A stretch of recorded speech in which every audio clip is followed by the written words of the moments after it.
sesi wawancara ini dimulai, saya izin kepada Mbak untuk melakukan dokumentasi dalam bentuk video. Namun, Mbak tidak perlu khawatir karena kerahasiaan kalian akan tetap saya jaga sesuai dengan kode etik psikologi yang berlaku. Apakah Mbak berkenan?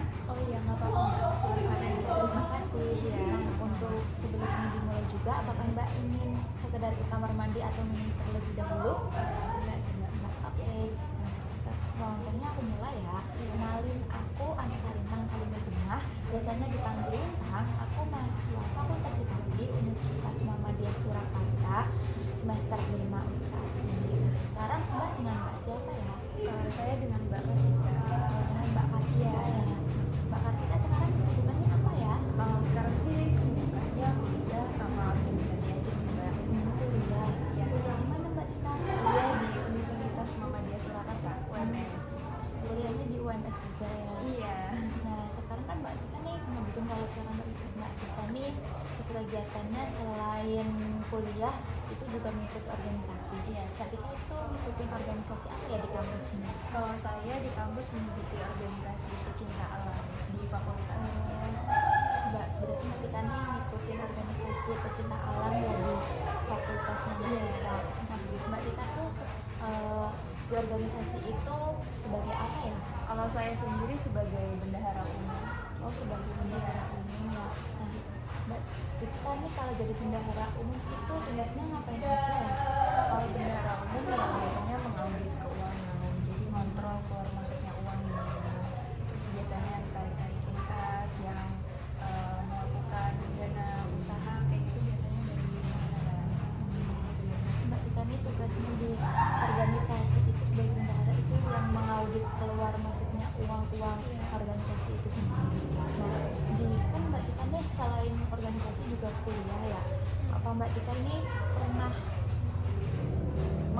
ada pengalaman tentang Mbak Tika ini sulit membagi waktu ketika banyak tugas antara kuliah dan organisasi sendiri, tapi dengan waktu deadline itu yang berdekatan nggak? Pastinya sih pernah ya. Saya sempat waktu itu bingung gitu gimana caranya untuk membagi waktu antara organisasi sama kuliah, soalnya kadang tuh bertabrakan jadwalnya atau enggak deadline-nya yang mepet kayak gitu Mbak. Gitu. Nah, kan Mbak Tika nih pernah mengalami di hal itu ya. Nah, cara Mbak Tika untuk mengatasi permasalahan itu tuh apa sih? Awalnya sih aku coba-coba bikin to-do list dulu kan. Aku bikin to-do list, aku tulis apa aja tugas-tugasnya yang di organisasi apa, yang di kuliah apa, terus dalam jangka waktu deadline-nya juga aku tulis, jadi aku tahu mana yang harus mau dikerjain terlebih dahulu kayak gitu Mbak.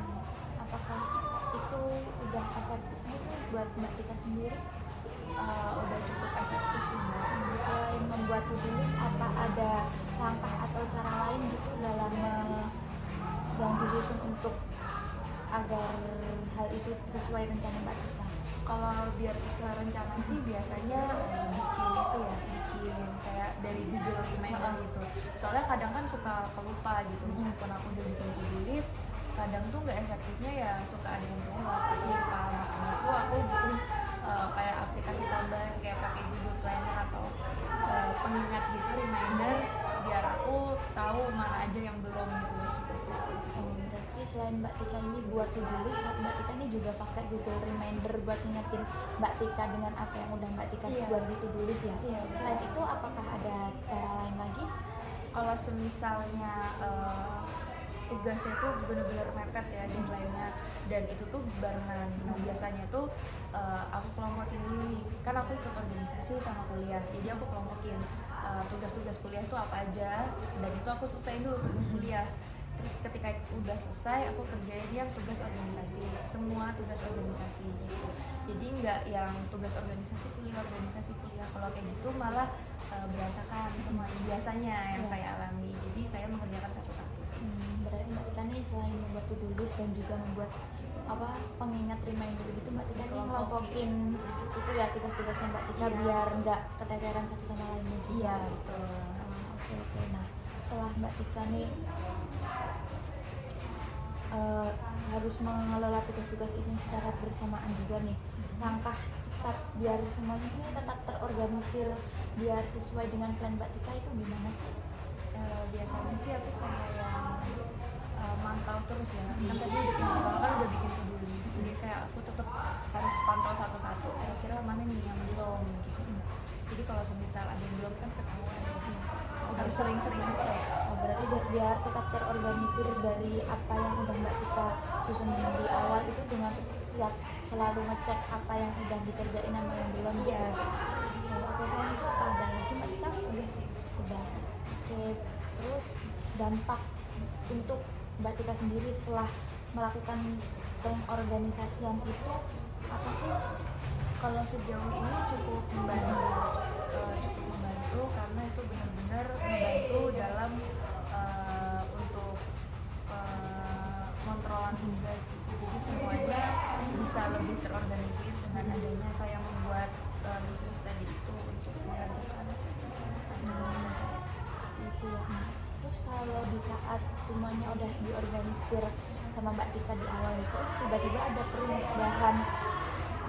perubahan mendadak dari sebuah kegiatan itu atau tugas Mbak Tika gitu, apa yang bakal Mbak Tika lakuin? Biasanya sih langsung merombak. Jadi misal deadline ini di tanggal di hari Jumat, tiba-tiba ada tugas yang deadline-nya itu di hari Kamis, otomatis saya meskipun itu tugas baru dikasih, saya langsung merombak itu ke sebelum jadwal yang dibikin sebelumnya. Berarti dengan Mbak Tika nih hal yang dilakukan itu dengan ketika ada perubahan mendadak itu dengan merombak kembali apa yang udah Mbak Tika susun ya. Nah, selain itu apa ada lagi Mbak Tika? Udah sih. Nah, terus dampak dari Mbak Tika merombak itu sendiri apa sih dari pengorganisasian yang sebelumnya Mbak Tika udah buat? Kalau dampaknya sendiri sih jadi bisa lebih prioritasin ya, mana benar-benar urgent, mana yang enggak. Jadi kita nggak terpaku ke satu kerjaan yang mungkin itu deadline-nya masih lama, padahal kita ada deadline yang lebih cepat gitu. Jadi biar nggak terpaku aja. Berarti dampaknya sendiri itu berarti berdampak positif buat Mbak Tika ya, karena Mbak Tika ini tetap nggak keteteran dan juga bisa tetap terorganisir gitu ya.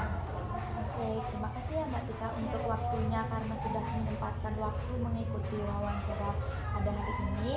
Saya ucapkan terima kasih atas waktu yang telah diberikan Mbak Tika. Saya untuk Mbak Tika nanti pulangnya hati-hati di jalan. Terima kasih.